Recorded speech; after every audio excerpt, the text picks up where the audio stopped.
প্রকাশ বলল, আমি কি বলতাম? আর দাদির সামনে এসব নিয়ে কথা বলার সেই সাহস আমার নেই। আমি কিছু বলতে যাব তখনই দাদি ওয়াশরুম থেকে চলে এসেছে। আবার চুপচাপ দাঁড়িয়ে আছি।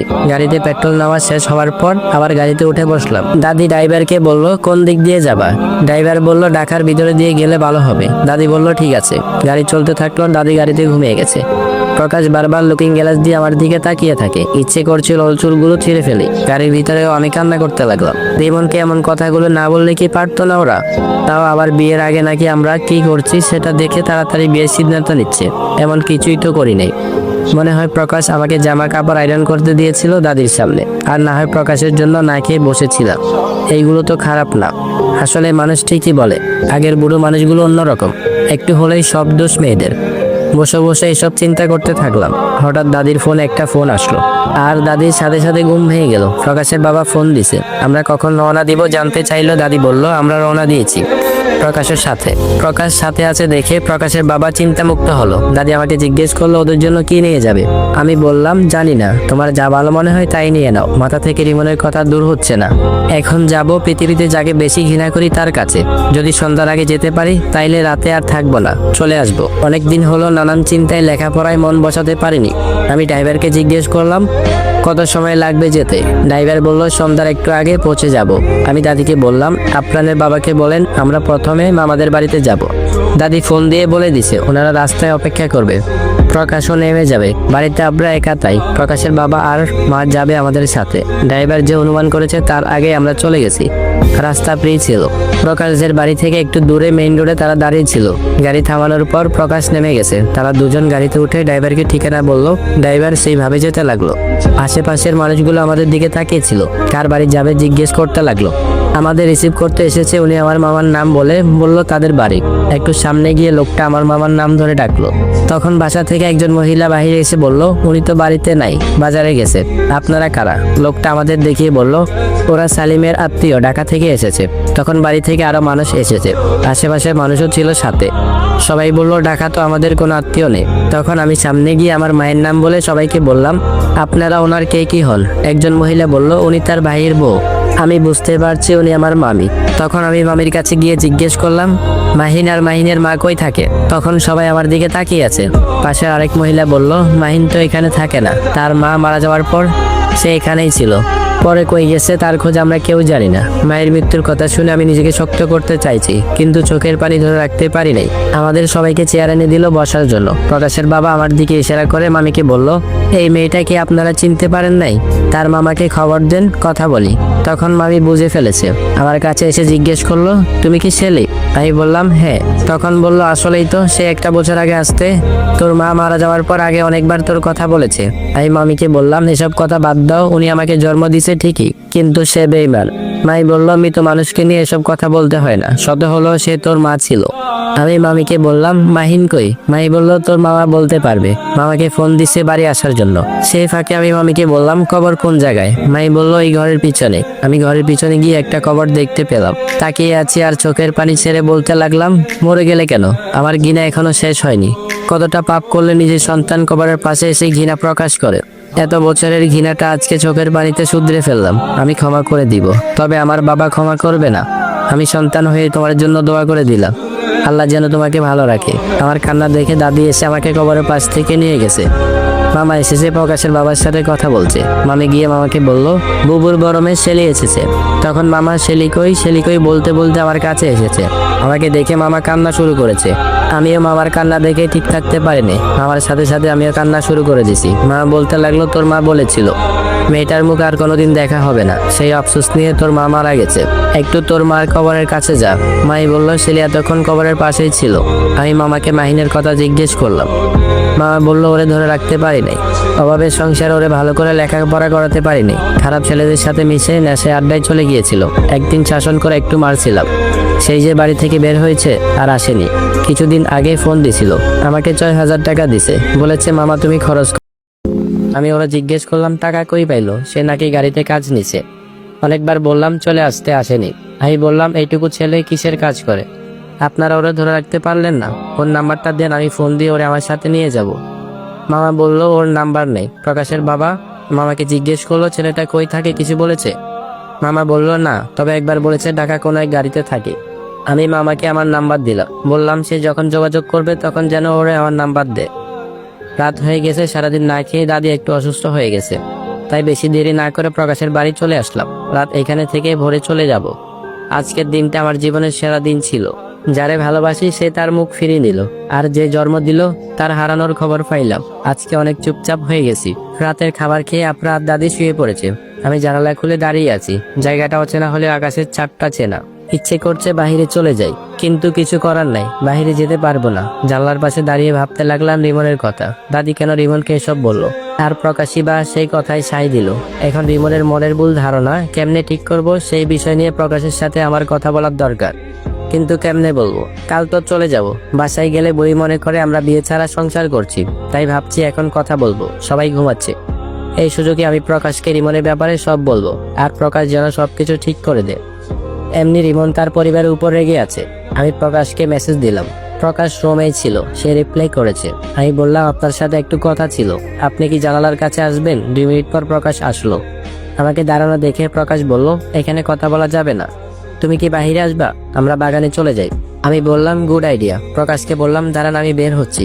আস্তে আস্তে দরজা খুলে বাইর হয়ে প্রকাশ আর আমি বাগানে চলে আসলাম। 4 দিন রাত ভালোই লাগছিল আমার। প্রকাশ আমাকে বলল, কি কথা বলো এখন। আমি প্রকাশকে বললাম, তখন আপনার সাথে কথা শেষ হয়নি দাদির জন্য, এখন বলি, তারপর আপনার কি করণীয় আপনি করবেন। প্রকাশ বলল, ঠিক আছে বলো, তবে আজকের ঘটনার জন্য আমাকে দোষ দিও না। আমি শুধু নিরুপায় হয়ে দাঁড়িয়েছিলাম। আমি বললাম, তারপরে আপনার কিছু বলার দরকার ছিল। আপনাদের জন্য আমার সব আয়োজন নষ্ট হয়েছে। আমার সুতার আংটির খবর হয়েছে। প্রকাশ জিজ্ঞেস করলো, সুতার আংটি মানে? বুঝলাম না। আমি প্রকাশকে সব বুঝিয়ে বলতে যাব, তখনই কে যেন লাইটের আলো দিয়ে বাগানের দিকে বারবার প্রকাশ করছে। প্রকাশ বলল, ওরে এখন এখানে একা থাকা যাবে না, বাসায় চলো। আমি বললাম, কেন, কি হয়েছে? প্রকাশ আমার হাত ধরে টান দিয়ে বাসার দিকে নিয়ে যাচ্ছে। বাসার সামনেই যেতে প্রকাশের বাবা লাইটের আলো আমার উপর ফেললো, সাথে দাদিও ছিল। আর এইদিকে প্রকাশ আমার হাত ধরে আছে। প্রকাশ আমার হাত ধরে নিয়ে যাওয়ার কারণ হলো আমি শাড়ি পরা ছিলাম, আসার সময় 2 বার পরে যেতে লাগছিলাম, তাই এখন যাতে না পড়ি সেই জন্য হাত ধরে নিয়ে গেছে। প্রকাশের বাবা আমাদের দেখে বলল, এত রাতে বাগানে কেন? আর বাগানে গেলে লাইট নিলে না কেন? এত অন্ধকারে বাগানে কত কিছু থাকে, যদি সমস্যা হতো। প্রকাশ বলল, আরিন চাঁদের ছবি তুলবে তাই আমাকে নিয়ে গেছে। বাগানের ভিতরে থেকে ছবিগুলো সুন্দর দেখাচ্ছে, গাছের পাতায় ভিতরে চাঁদের আলো। প্রকাশের বাবা বলল, ঠিক আছে রুমে যাও, সকাল সকাল বের হতে হবে। প্রকাশ তার রুমে চলে গেছে, আমি আমার রুমে এসে শুয়ে পড়েছি। দাদি বাহিরে, প্রকাশের মাও এসেছে বাহিরে। মধ্যরাতে প্রকাশের হাত ধরে বাগান থেকে বের হওয়াটা প্রকাশের পরিবার আর দাদি বিষয়টা ভালোভাবে নেয়নি। তারা সেই রাতে রিমনের বাবাকে ফোন দিছে। তখন রিমনের বাবা ওখান থেকে বিকেলে 5টা বাজে। দাদি কথা বলছে প্রথমে, তারপর প্রকাশের বাবা কথা বলেছে। রিমনের বাবাকে বলছে আমাদেরকে যেন তাড়াতাড়ি বিয়ে দিয়ে দেয়, না হয় আমরা নাকি মান সম্মান কিছু রাখবো না। রিমনের বাবা বলল, তাদের কাবিন করিয়ে দেন, আমরা দেশে আসলে অনুষ্ঠান করব। রিমনের বাবার থেকে পারমিশন নিয়ে নিল আমাদের বিয়ের জন্য। এই সব কিছু আমি জানতাম না। আর গ্রামে যে রাতে বেলা কারোর সাথে কথা বলা যাবে না, এটাও জানতাম না। যদি জানতাম তাইলে জীবনেও কথা বলতাম না। আমার একটু ভুলের জন্য সবকিছুই নষ্ট হয়ে গেছে। তারা সিদ্ধান্ত নিল ঢাকা গিয়ে বিয়ে দিবে। পরের দিন সকাল সকাল আমরা ঢাকার উদ্দেশ্যে রওনা দিলাম। গত রাতে ঘটনার জন্য যে আমাদের বিয়ের সিদ্ধান্ত হয়েছে এটা প্রকাশ জানতো, কিন্তু আমাকে বলে নাই। বাসায় এসে আমি দাদিকে বললাম, এখন রান্না করে রাখি, দুপুরের জন্য রান্না শেষ করে একটু ঘুমাবো। দাদি বলল, রাতে না ঘুমিয়ে জামাইকে নিয়ে জঙ্গলে চাঁদ দেখতে গেলে ঘুমাবি কেমনে? আমি বললাম, কিসের জামাই? প্রকাশ কি আমার জামাই লাগে নাকি? দাদি বলল, জামাই হয় নাই, হবে কয়েকদিনের মধ্যে। আমি দাদির কথা বুঝতে পারলাম না। দাদির কথা মজা মনে করে রান্না করতে গেলাম। রান্না শেষ করে গোসল করে রুমের দরজা লাগিয়ে একটু ঘুম দিছি। সন্ধ্যার আগে উঠলাম ঘুম থেকে। কাল থেকে স্কুলে যেতে হবে, তাই রাতেই সব গুছিয়ে রাখলাম। এখন আবার সেই আগের রুটিনের মতো সবকিছু শুরু হলো। আমার ব্যস্ততা আর সামনে পরীক্ষা, সেই জন্য তারা বিয়ের সিদ্ধান্তটা পিছিয়ে নিল। প্রকাশও অনেক ব্যস্ত, সকালে সন্ধ্যায় আসে। এখন তারা অপেক্ষা করেছে আমাদের পরীক্ষা শেষ হলে সবকিছু হবে। স্বপ্নের দিনগুলো গড়িয়ে অবশেষে পরীক্ষার সময় চলে এসেছে। যেখানে সিট পড়েছে বাসা থেকে অনেক দূরে, তাই প্রতিদিন প্রকাশের বাবা আমাকে নিয়ে যেত আর প্রকাশ আমাকে বাড়িতে নিয়ে আসতো। রিমনের বাবা ম্যাডাম ওরা আমার পরীক্ষার সময় থাকার কথা ছিল, কিন্তু তারা এখনো আসেনি। কয়েকদিন পর নাকি আসবে, মানে আমার পরীক্ষার শেষের দিকে। অবশেষে পরীক্ষা শেষ হলো, রিমনের বাবা ওরাও আসলো। তারা বেশি দিন থাকবে না। রিমনের বাবা বাড়িতে এসে দাদির সাথে আর আমার সাথে অনেক রাগারাগি করলো। তবে ভুলটা দাদির ছিল। প্রকাশ যে রুমে থাকে সেটা রিমনের রুম। দাদিকে নাকি রিমনের বাবা বলেছিল উপরের রুমটা পরিষ্কার করে দিতে প্রকাশের জন্য। মানে আমাদের ছাদে একটা রুম আছে যেটা আমরা ব্যবহার করি না, স্টোর করে রেখেছি, কিন্তু দাদি সেটা না বুঝে রিমনের রুম দিয়ে দিছে। এমনকি রিমন তার বাবার উপরে রাগ এখন যদি শুনে তার রুম ভাড়া দিয়ে দিছে তাহলে সে বাড়িতেই আসবে না। আমি বললাম রিমন তো জেনে গেছে, দাদি বলে দিছে। এখন এটা নিয়ে আরো বেশি রাগ হয়ে গেছে রিমনের বাবা। লোক দিয়ে স্টোর রুম পরিষ্কার করতে বলেছে। তারপর প্রকাশের বাবার সাথে আমাদের বিয়ের বিষয়ে কথা বলছিল, কিন্তু প্রকাশের এক্সাম এখনো শেষ হয়নি, তাই বিয়ের কথা আপাতত বন্ধ। শুক্রবারেই সবাইকে নিয়ে ফ্যামিলি মিটিং বসবে। শুক্রবার সন্ধ্যায় সময় বাড়িতে সবাই ছিল। তখন রিমনের বাবা সবাইকে ডাকলো। প্রকাশের বাবাকে বলল, আপনারা তো জানেন আমার ছেলেটার খবর। আল্লাহর রহমতে এখন সে সুস্থ। তারে আমরা 1-2 মাসের মধ্যে বাড়িতে নিয়ে আসবো। আর আমার বড় মেয়ে মাহা বাবাকে এখানে রেখে যাব। তারে আরিন যে স্কুলে পড়ে সেখানে ভর্তি করে দিব। আপনারা সবাই মেয়েটাকে দেখে রাখবেন। মাহাবাও তার বাবার সামনে বলে ফেললো সে এখানে থাকবে না। তখন রিমনের বাবা সবার সামনে তার গালে চড় মারে। মাহাবা পাসপোর্ট ছিঁড়ে ফেলেছে। এটা দেখে আমিও ভয় পেয়ে গেছি। প্রকাশের বাবা রিমনের বাবাকে বলল, আপনি চিন্তা করবেন না, আমরা সবাই আছি। তখন দাদি রিমনের বাবাকে উদ্দেশ্য করে বলল, ওদেরটা কি করবে? তখন রিমনের বাবা বলল, প্রকাশের পরীক্ষা শেষ হলে তাদের বিয়ে দিয়ে দিব। তখন আমরা থাকবো না, চলে যাব। আবার আমাকে আসতে হবে রিমনের জন্য। তখন এসে ওদের বিয়ের অনুষ্ঠান করব। প্রকাশ মাথা নিচু করে দাঁড়িয়ে আছে। আমি তো এর আগেই ভয়ে মাথা নিচু করে রাখছি।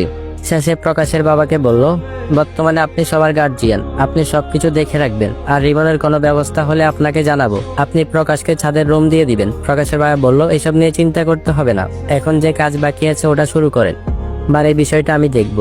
রিমনের বাবা প্রকাশের বাবাকে নিয়ে বাইর হয়ে গেল। তারা কই যেন যাবে। ওনারা চলে যাওয়ার পর মাহাওয়া তার মাকে বলল, আমি এখানে থাকবো না। এই কথা শুনে তার মা আবার তাকে শুরু করলো কিল আর লাথি। এসব দেখে আমি সরে গেলাম। পরিবেশটা ঠান্ডা হওয়ার পর আমি দাদির রুমে গেলাম। দাদির সাথে কথা বলতে গিয়ে দেখি ম্যাডাম দাদির সাথে বসে কথা বলছে। আমি চলে আসতে চাইলে ম্যাডাম ডাক দিয়ে বলল, চলে যাস কেন, আয় এদিকে আয়। তখন গিয়ে আমি ওদের সাথে বসলাম। ম্যাডাম আমাকে বলল, তোর কি মাথায় বুদ্ধি বলতে কিছু নেই? রাতের বেলা বাগানে গেছিলি কেন ওই দিন? বিয়ের আগে এসব কেউ পছন্দ করবে না, সেটা কি তোর মাথায় ছিল না? আমি চুপ করে বসে আছি। দাদি বলল, থাক, এখন আর এসব বলে লাভ নেই, কয়দিন পর তো বিয়ে হয়ে যাবে। ম্যাডাম মাহাবাবুকে দেখে রাখতে বলল। ওই কি করে না করে সবকিছু যেন আমি জানিয়ে দেই ম্যাডামকে। আমি বললাম, ঠিক আছে। দাদি বলল, তুই কি কিছু বলার জন্য এসেছিলি? আমি বললাম, হ্যাঁ। দাদি বলল, তাহলে বল। আমি বলতে গিয়েও বলতে পারছি না। তখন ম্যাডাম বলল, বয়ের কিছু নেই, বলে ফেল। আমি মাথা নিচু করে বলে ফেললাম, রিমন ভাইয়া বাড়িতে আসলে বিয়ের বিষয়ে সামনে আগালে ভালো হয়। উনি বাড়ির বড় ছেলে, ওনাকে বাহিরে রেখে বাড়িতে বিয়ের আয়োজন করলো উনি কষ্ট পাবে। ম্যাডাম বলল, রিমন বের হতে 6 মাস লাগলে কি 6 মাস বসে থাকবে নাকি? আমিও বললাম, আপনি বললে ওরা শুনবে না, হয় আপনি চলে যাওয়ার পরের দিন ওরা আমাদের বিয়ে দিয়ে দিবে। এই কথা শুনে ম্যাডাম আমাকে বলল, আরিন, তুই কি এখন বিয়ে করতে চাস না? আমি মাথা নিচু করে কান্না করে দিলাম। ম্যাডাম বলল, তুই এদিকে তাকা, আমাকে বল কি হয়েছে। যদি এখন বিয়ে না করিস তাহলে ছেলের সাথে এসব করতে কেন গেলি? আমি বললাম, সবার চোখে দেখা বলছিল, আমি শুধু বাহিরটা দেখতে গিয়েছিলাম, কারণ সকাল সকাল চলে আসবো তাই। আর তাছাড়া আমার মার খবর দেখে কান্না করে মন খারাপ ছিল। ম্যাডাম দাদিকে বলল, এখন কি করবেন আপনি? ও এখন বিয়ে করবে না। দাদি বলল, এখন বিয়ে করবে না তো কবে করবে? পরে যদি ওদের ছেলেকে অন্য জায়গায় বিয়ে দিয়ে দেয়, এমন ছেলে কি আর পাওয়া যাবে? ছেলে কয়েকদিনের মধ্যে ডাক্তার হয়ে বের হবে। ছেলের ব্যবহার কত ভালো, না দেরি করা যাবে না। ওরা যেদিন চাইবে সেই দিনে বিয়ে হবে। দাদির কথা শুনে ম্যাডাম বলল, আমি কি রিমনের বাবার সাথে কথা বলে দেখবো নাকি?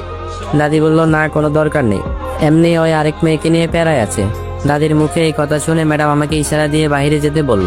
আমি ম্যাডামের পিছে পিছে দাদির রুম থেকে বের হয়ে ম্যাডামের সাথে আমার রুমে চলে আসলাম। রুমে আসার পর ম্যাডাম আমাকে জিজ্ঞেস করলো, কি হয়েছে আমাকে বল, কেন বিয়ে করতে চাস না? ছেলে কি খারাপ? আমি বললাম, না, ছেলে খারাপ না। মনে মনে ভাবতে লাগলাম রিমনের কথা বলবো, কিন্তু যদি উল্টো হয়ে যায় তাই বলি নাই। তবে এখন বিয়ে করলে আমার লেখাপড়া হবে না, আর দাদিকে দেখারও কেউ থাকবে না। ম্যাডাম বলল, ওরা তো বললো বিয়ের পর এখানেই থাকবি। আমি বললাম, ওরা তো বলবেই, বিয়ের পর তো আর দাদিকে কোলে করে সব জায়গায় নিবে না।